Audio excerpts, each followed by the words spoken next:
Welcome to Wesley Impact. In my thought for today, I'm going to be looking at John 15, where Jesus refers to himself as the true vine. We'll take a look at Wesley Mission and its work in supporting young people at risk.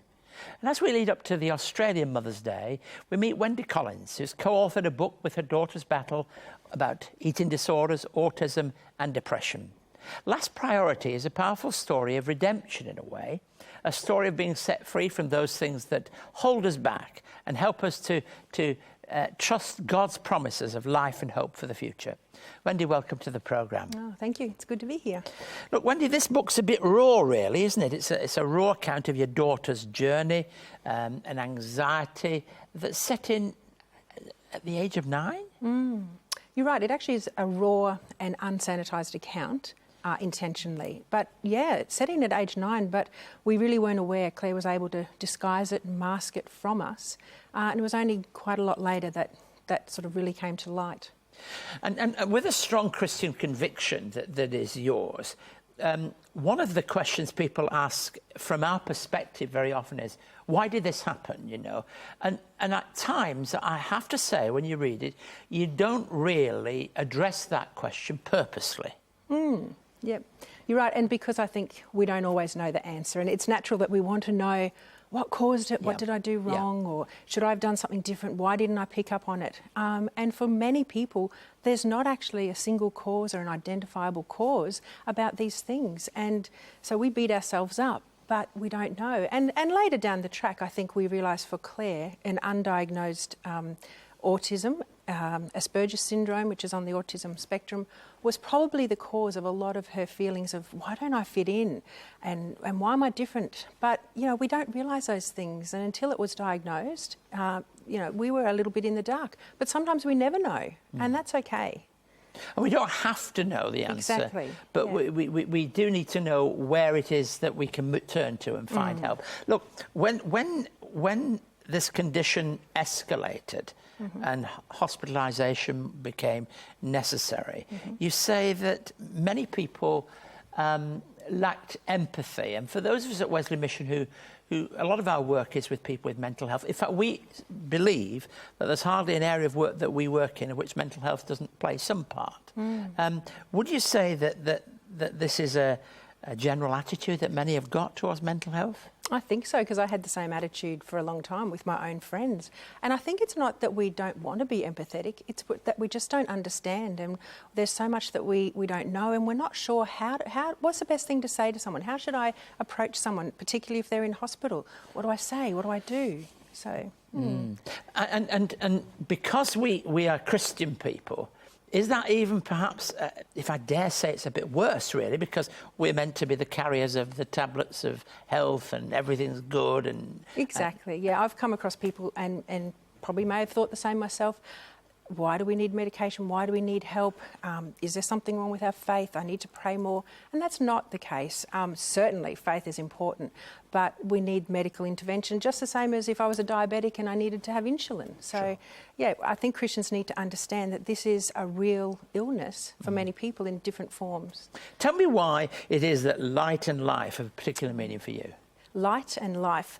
They were words that I was really praying and said, Lord, just give me a sign, something positive, a word, a promise about Claire. And I felt the words strongly, light and life. And that was special for us because Claire's name actually means light.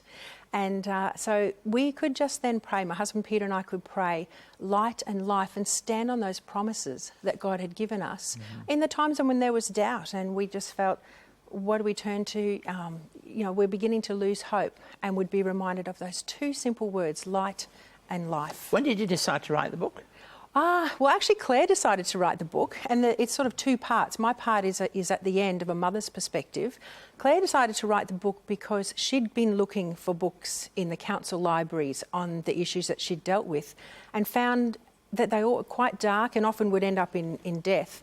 And then she'd go to Christian bookstores and they were great, but they were written by pastors or clinicians or psychologists. And she said, I actually really want to write something so people going through what I've gone through can understand that they're not alone. They're not the only one who's had these problems, and that they'll know where to turn to for hope and for help. Let's just hold that there and we'll come back to it in just a moment. But before we talk further, I'd like to introduce today's performer.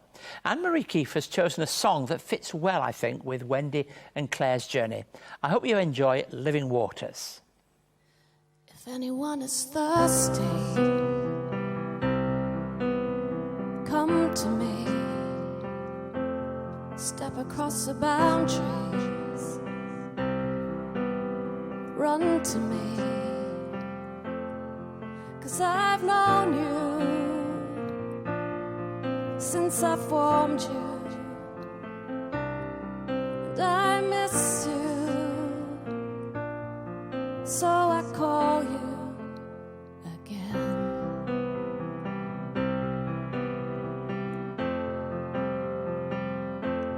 If anyone is thirsty, come to me. If your hands are empty, then you're ready, 'cause I know you, and I know your need. I can feel you when you're close to me. Streams of living water poured out for you. I am living water poured out for you.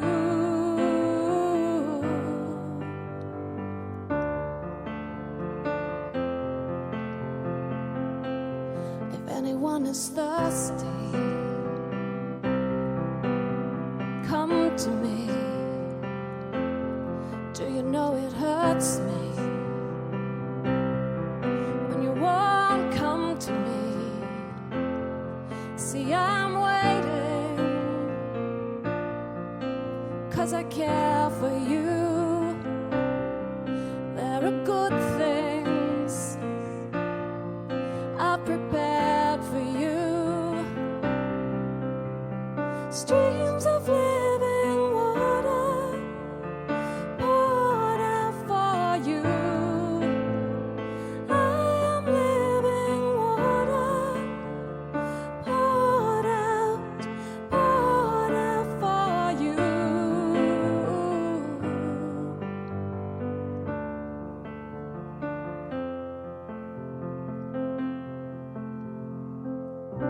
I will reach for you and I'll touch your face.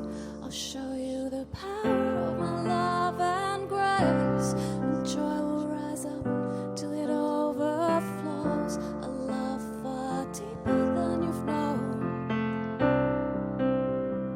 Know that I love you.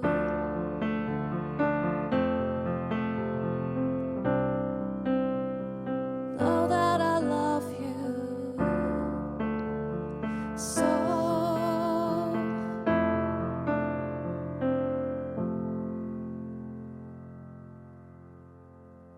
Be inspired by Keith Garner's new book, The Authentic Australian Evangelist, Alan Walker. Former Superintendent Alan Walker was once labelled the conscience of the nation, speaking out for the marginalised and the broken across social, political and international debate. Alan's life and work at Wesley Mission is also featured in an address by Keith Garner on DVD. For more information, call 1800 021 821 or visit our website wesleymission.org.au. Ann-Maree Keith is a good friend of Wesley Impact. If you want to know more about her, details are going to be online all this week. Wendy, you say that disorders, this is a difficult one, but you really can say that this is true. Disorders became part of Claire's identity. What did you really mean by that? Well, I think Claire actually mentions it too in her section of the book, just that because she'd lived with these things for so long, and depression and the eating disorder, they became a part of who she was and who she felt she was. So it was almost like when she was healed, she had to be able to release that, to know that was actually not the true her. She wasn't identified by her disorders, but instead she was identified by the hope and the purpose and the unique way that Christ had made her.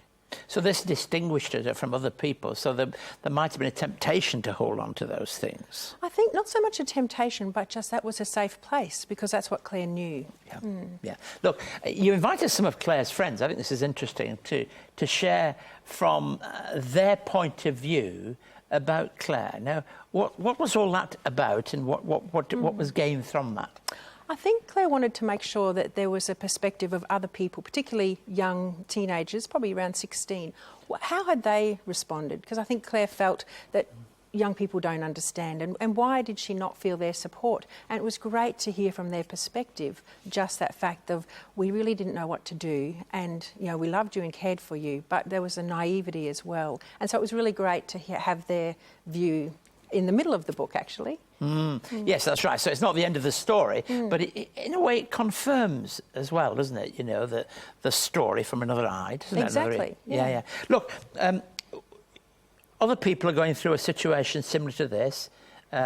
You're not now Dr. Phil or anything like that, but the question is really, what would you say to them if they were facing a challenge? Perhaps from a mother's perspective.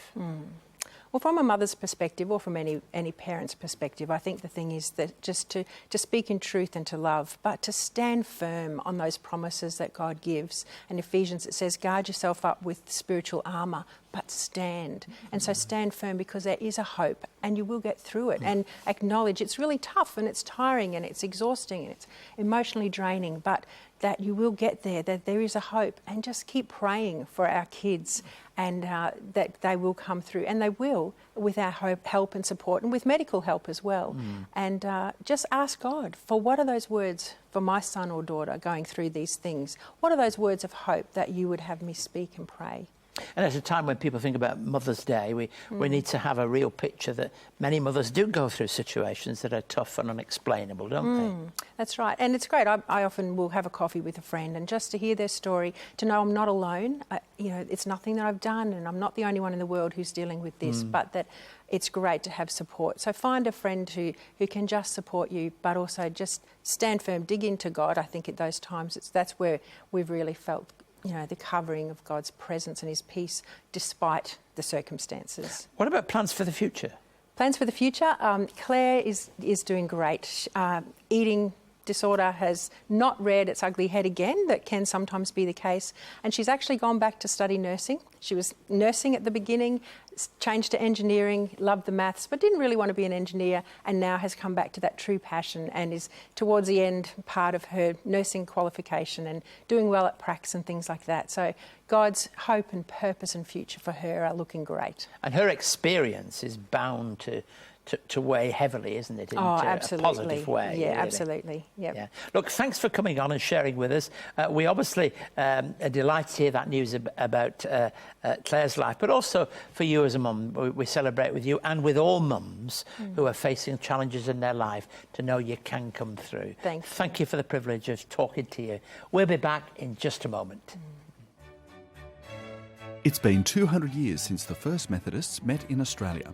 To celebrate 2 centuries of faith and pioneering care, CEO and presenter Rev Dr Keith Garner takes us back to where it all began. But we don't begin here at the heart of London. We begin in a town in the north of England. In this fascinating narrative, Rev Garner chronicles the history of the life and times of the founder of Methodism, John Wesley. This fresh and thought-provoking documentary takes us on a journey throughout the United Kingdom, beginning in John Wesley's hometown of Epworth. John Wesley was born here on the 17th of June, 1703. This 1-hour DVD travels onto his education years and beginnings of social justice in Oxford, to his final years in London. For more information on John Wesley, the man and his mission, call 02 9263 5555 or email us at impacttv@wesleymission.org.au. Just as Wendy has shared, Claire felt alone and unwanted by her friends and struggled to, if you like, fit in at school. 1 in 4 Year 4 to Year 9 students are being bullied every few weeks in Australia. Let's take a look at how Operation Hope and Wesley's Vision Valley is supporting children at risk. I'm Carl Stefanovic. Welcome to this special Sunday edition of A Current Affair. And tonight, that video. The moment when a 15-year-old boy said, "Enough is enough."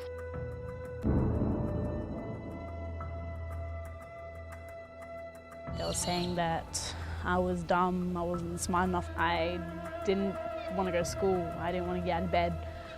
My mum found it really hard to try to get me back on track to going to school and everything, but it just got worse. I used to hit people when they said things about me, and at one stage I actually ended up getting suspended from school. I just couldn't take it, I snapped. It was just a little bit too much for me. When Sinead arrived, she was quite quiet. She actually came with another person that she knew that had been through the program before. She didn't really talk to many people. She was a bit like depressed, sort of like a bit sad.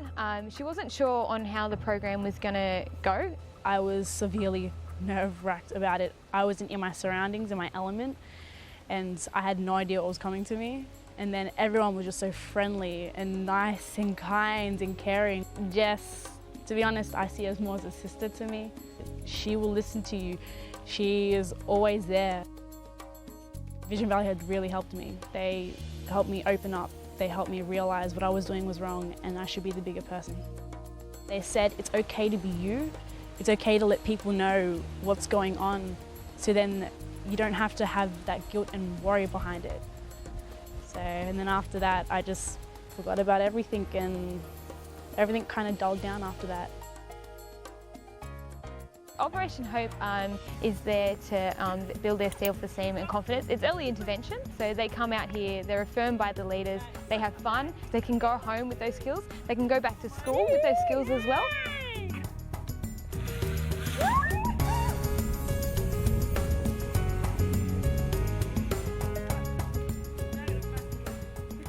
I've learnt a lot from Vision Valley, and what I would say to everyone, it's the best experience you could have. When I went through the program, I felt happy, and my mum came back and saw a real difference. Now I look forward to going to school and look forward to seeing the friends who care about me. Sinead is one story, but I get probably about 250 stories of these a year.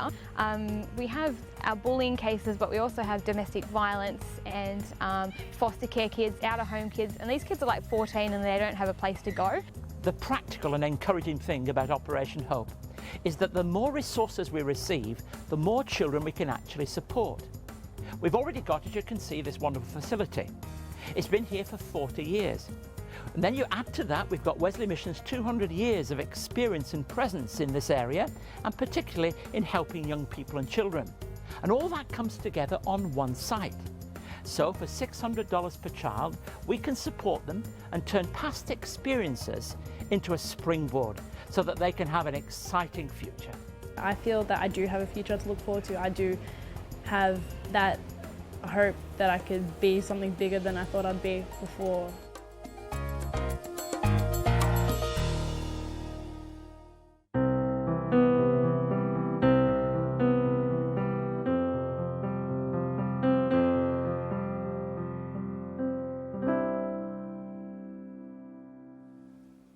As we come to John 15, we're reminded that Jesus and his disciples were still in the upper room, and he just said to them, "Come now, let us leave." But what becomes clear is that nobody appears to leave. Perhaps something had caught Jesus' attention, so much so that he went on to speak about it. So let me read to you from John 15, 1 through to verse 8. "I am the true vine, and my Father is the gardener. He cuts off every branch in me that bears no fruit, while every branch that does bear fruit, he prunes, so that it be even more fruitful. You are already clean because of the word I have spoken to you. Remain in me, and I also remain in you. No branch can bear fruit by itself. It must remain in the vine. Neither can you bear fruit unless you remain in me. I am the vine and you are the branches. If you remain in me and I in you, you will bear much fruit. Apart from me, you can do nothing. If you do not remain in me, you are like a branch that is thrown away and withers. Such branches are picked up, thrown into the fire and burned. If you remain in me and my words remain in you, ask whatever you wish and it will be done for you. This is to my Father's glory, that you bear much fruit, showing yourself to be my disciples." Now, what was it that Jesus had seen? Had Jesus seen a cluster of grapes through one of the window spaces, or perhaps part of a vine?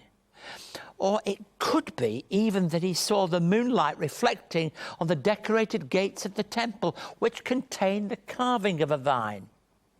I offer to you a number of thoughts and put them in the context of this symbol of the vine, which was frequently used in the Old Testament and often depicted the failure and inability of God's people to live up to all that was expected of them.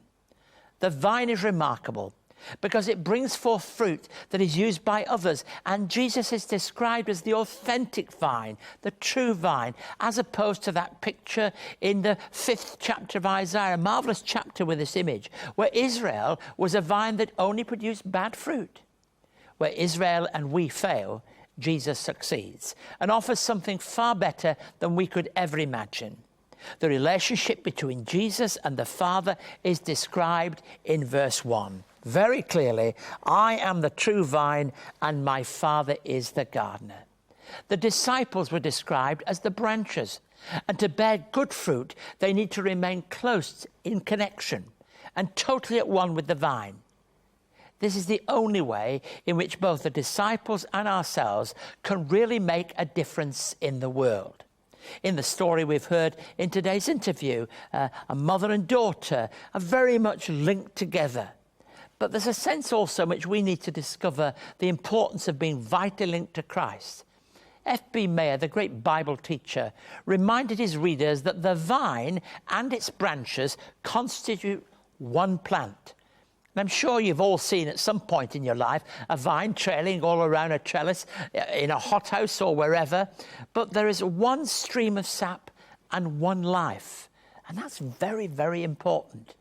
There's also an important and challenging process that takes place that we call pruning. And it takes important pruning to produce the very best grapes.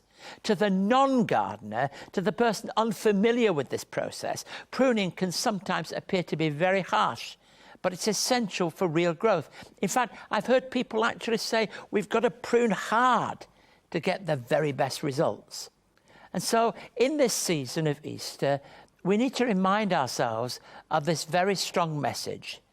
And yet to be liberated, to understand however hard pruning is, it can make such a positive difference. And the positive difference is seen not only in that moment, in what happens, but what happens afterwards. The difference that comes where the fruit we bear in our lives is all the better for having taken place.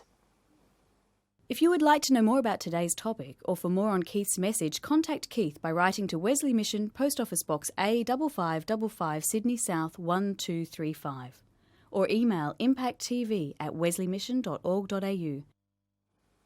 So many thanks for joining us.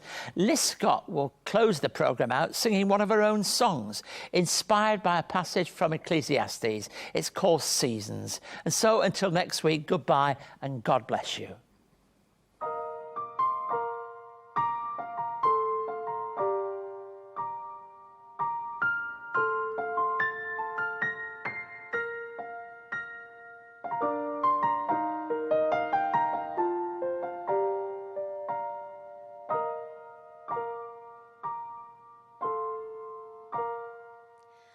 For everything there is a season. For all moments there's a time to be born and to die. There is a time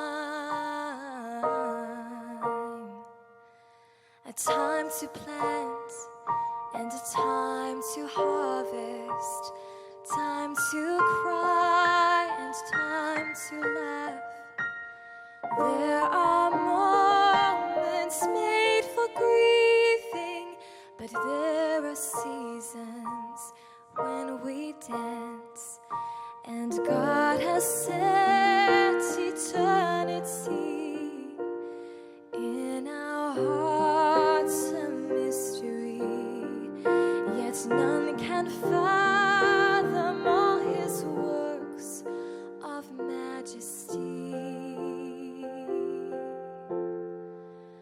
a time for war and a time for peace, a time to listen and to speak. There are times to heal and mend, times to tear down and start again.